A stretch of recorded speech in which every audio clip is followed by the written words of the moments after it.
The INFJ male seems like a rare phenomenon that exists for most people only via hearsay. But what if I shared 10 traits by which you could recognize an INFJ male in real life and see for yourself? Be sure to watch all the way to the end for an especially interesting trait. Let's explore. 1.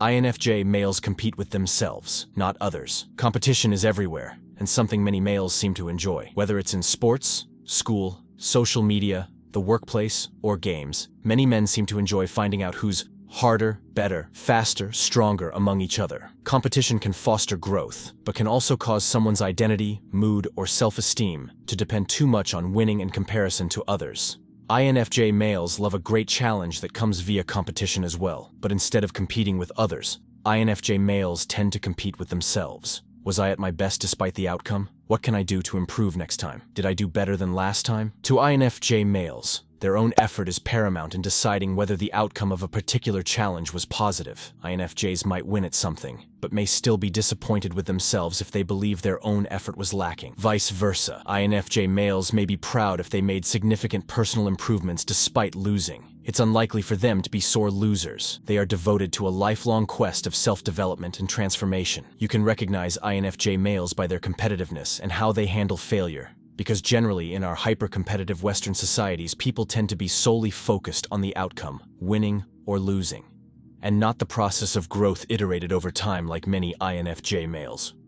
2. INFJ males detest hierarchies. Most men try to climb social hierarchies, whether in their career, social circles, or communities, and derive a substantial part of their identity and self-esteem from their relative social status in any given hierarchy. For example, after someone gets a job promotion, the new job title, salary, responsibilities, and authority may boost their confidence and change how they see themselves. Or, within a friend group, the leader of the pack gets more attention, praise, and social influence, which can boost the leader's self-esteem. Now, hierarchies tend to be older than trees and exist automatically whenever a group starts to form, since this tendency is deeply rooted in our ancient brain systems.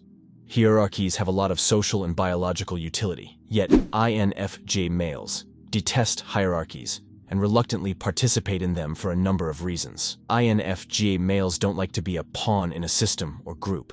They greatly value their independent sense of self and don't want to derive their identity from a relative position within a group which makes them superior or inferior to others. INFJ males see themselves and every other human as sovereign spiritual beings and believe hierarchies to violate that basic premise to some degree. So INFJ males tend to remain on the outskirts of hierarchies as free agents whenever they need to deal with them. This highly recognizable rogue attitude of the INFJ male does cost him a lot of opportunities. The INFJ male's life could have been a lot easier if they would play the social game and try to climb hierarchies. Yet, proud as INFJ males are, they rather watch from a safe distance how the ostentatious beta males play king of the hill for that cherished macho, alpha male title, while the INFJ male remains an autonomous sigma maverick. 3. INFJ males are highly sensitive. Despite the fact that high sensitivity is prevalent among 20% of the population, equally distributed among women and men, there's still a stigma attached to sensitive males. INFJ men are often highly sensitive, which means that their nervous system picks up on more subtle stimuli, processes information more deeply, which in turn deepens the feelings of the highly sensitive INFJ male. This allows them to be very aware of details in their environment, astute regarding sensing other people's emotions, mood, or state of mind, and often grants INFJ males a keen sense of beauty and rich creativity. The downside of heightened sensitivity is to be easily overwhelmed or overstimulated. Now, in our society, it is less expected and accepted of men to be more sensitive, empathetic, creative, and more easily overwhelmed or distraught than an average male. All the perks and drawbacks of being highly sensitive aren't equated to quintessential masculine traits. Therefore, INFJ males stand out with their increased sensitivity that our society generally associates with a feminine temperament. 4. INFJ males are hopeless romantics. How can we live a life that seduces our soul? A question many INFJ males consciously or unconsciously seek an answer to. As exuberant lovers of beauty, INFJ males relentlessly try to pursue a romantic life that captivates them, sweeps them up, and catches them in something greater than themselves. For example, a life of creative expression as an artist, meaningful work via a sustainable business or dignified vocation, generous, intimate, romantic relationships, friendships with a beloved lover, and soulmate friends. Inner and outer adventure through reading literature, profound conversations, and travel. The INFJ's idealism, curiosity, devotion, wisdom, intuition, passion, deep need for connection, and insatiable need for beauty is what draws them to a romantic life, a life devoted to the celebration of beauty. However, there seems to be no beauty without sadness. Life is like a melancholic poem, evoking more and more wistfulness as a poignant reminder that one's reading towards the end. Contemplation could help us see the beauty of it. INFJ males are acutely aware of the passage of time and often figure that since they're going to die one day anyway, they might as well take the romantically adventurous path in life. As such, INFJ men can be recognized by this tendency, because to devote oneself to such a cause is romantic in and of itself. 5. INFJ males are emotional and logical. Strictly speaking, in very general societal terms, there seems to be the trope that men prefer to operate more on logic and reason, whereas women prefer to operate more on feelings and emotions. Due to this general societal understanding and different expectations of males and females, INFJ males unexpectedly stand out due to being firmly rooted in both logic and feelings. Even though INFJs in general are known for their calm, sensible demeanor and quaint balance between logic and feelings, the particular INFJ's strong emotional side may especially stand out in INFJ males because of the societal contrast and differential gender-sex expectations. It seems to work the other way around for INFJ females, in which the INFJ's strong logical nature stands out more to other people. Needless to say, we can expect a lot of individual variation of this level-headedness between INFJs. However, in general, you can recognize INFJ males by their pronounced emotional side. 6. INFJ males dislike conflict. Now, a lot of men aren't afraid of conflict. Most men actually like a little conflict. For example, always playfully testing other male friends, play fighting, busting each other's balls, so to speak, or engaging in heated discussion about controversial topics for sport. On average, it seems that men are less likely to be fazed by increased social tension and volatile emotions. A significant amount of men can healthily own their anger and channel it into effective assertiveness that helps to engage in conflict and enforce one's boundaries. Possibly because men are less sensitive to social harmony and the feelings of others. Conversely, INFJ males have a heightened sensitivity for social harmony and the feelings, needs, and emotions of others, which makes conflict very difficult for INFJ men. INFJ males tend to soak up the emotions and energy of those around them like a sponge. Conflict, with its intense social tension and possibly volatile emotions from others, can disrupt the INFJ male's sensitive nervous system. So much so that the emotions, social stress, and tension become toxic to the INFJ male and shuts them down. As a result, the INFJ male may panic, dissociate, get overwhelmed in the midst of conflict to the point of freezing mentally and physically. It is not unusual for INFJ males to have developed some form of conflict avoidance, which could masquerade as niceness among other things. Luckily, the INFJ male's proclivity to fear conflict is changeable by exposing themselves to conflict situations. Picking up assertiveness training or martial arts, where one mimics conflict via sparring, can be very effective. Needless to say, INFJ men can be recognized by their more gentle nature, which makes them dislike conflict more compared to other men.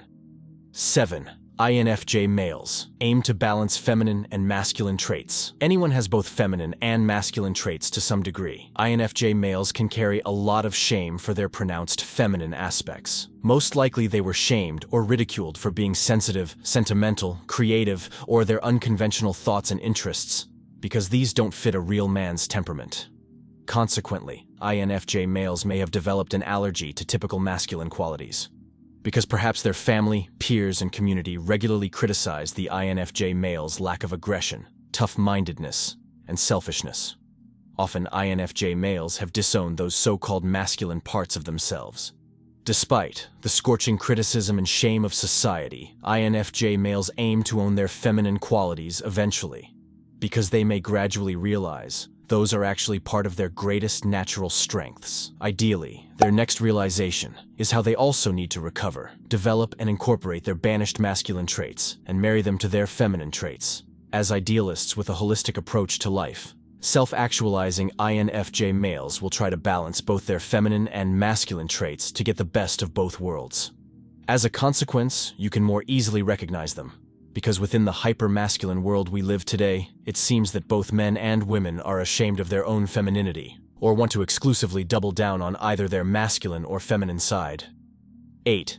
INFJ males are good at communicating with women. As mentioned earlier, INFJ males are usually highly sensitive, or at least very much focused on the feelings and needs of others via their extroverted feeling cognitive function. Heightened sensitivity grants them a high awareness of subtleties in their environment, an elevated sensitivity to the moods, emotions, and energy of others. As such, INFJ males can tune into the sub-communication frequency of women and pick up on a lot of the non-verbal communication cues women are known for using. A secret language evolved by women. For example, communicating via eyes, facial expressions, body language, emotions, moods, energy, double meaning. Women tend to broadcast their secret sub-communicated language constantly to the world, but this usually flies over a man's head. INFJ males, however, can pick up on it, and if experienced enough, respond consciously with sub-communication themselves. This is a powerful ability and skill when it comes to flirting, dating, and communicating with women in general. As such, INFJ males often know how to make women feel comfortable, quickly sense discomfort in women, or catch women subtly flirting with them. Now it remains more of an art than a science to speak the secret language of women, and a lot of it is done unconsciously. However, a lot of INFJ males can be recognized by their ability as men to communicate well with women, due to the INFJ males' heightened sensitivity granting them a natural advantage for noticing women's secret language. Besides that, INFJ males have a lot of empathy, patience, and curiosity by nature that helps women feel heard, understood, and comfortable to share their thoughts and feelings.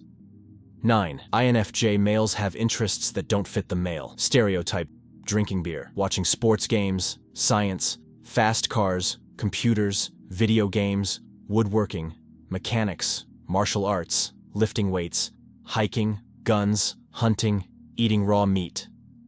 Just a few infamous stereotypical male interests, right? Now, INFJ males may be into many of these interests as well, but they tend to have a lot of other interests that won't fit that stereotypical male category. For example, romance and seduction, poetry, Zen Buddhism, painting, music creation, ambient music, clothing style fashion, skincare, knitting, dancing, Jungian psychology, developmental psychology, existentialism, reincarnation, intuition, pedagogy, astrology, emotional intelligence, altruism. Now, to be clear, anyone could be into the aforementioned interests more or less. However, there seems to be a proclivity of INFJ men to have less stereotypical male interests across the board. So, to recognize an INFJ male, look out for unconventional interests in a man. 10. INFJ males adore women and the feminine spirit. As real mama's boys, INFJ males just adore women, whether it's platonically, familial, or romantically. INFJ men adore women. INFJ men love the divine feminine spirit that manifests itself in different ways through the female form or other forms. The wise, emotional, sensitive, sensual, creative, intuitive, nurturing, relational essence of the feminine spirit is a beautiful soul nourishment that INFJ men crave to have around them. They could hang in its current forever like a bird. Their deep abiding love for women is what makes many INFJ males good with women. A wise man once said, "A lover of women is loved by women." INFJ males will celebrate the women in their life. My body all over your body, babe. Your body all over my body, babe. As romantics, they will show their love to their romantic partners via many different romantic gestures. For example, running their partner a warm bath, and while their partner soaks, read to them. INFJ men can be recognized by their deep adoration of women beyond merely the physical. What do you think? What are some other traits we can recognize INFJ males by? Let us know your thoughts in the comment section. Watch this video next.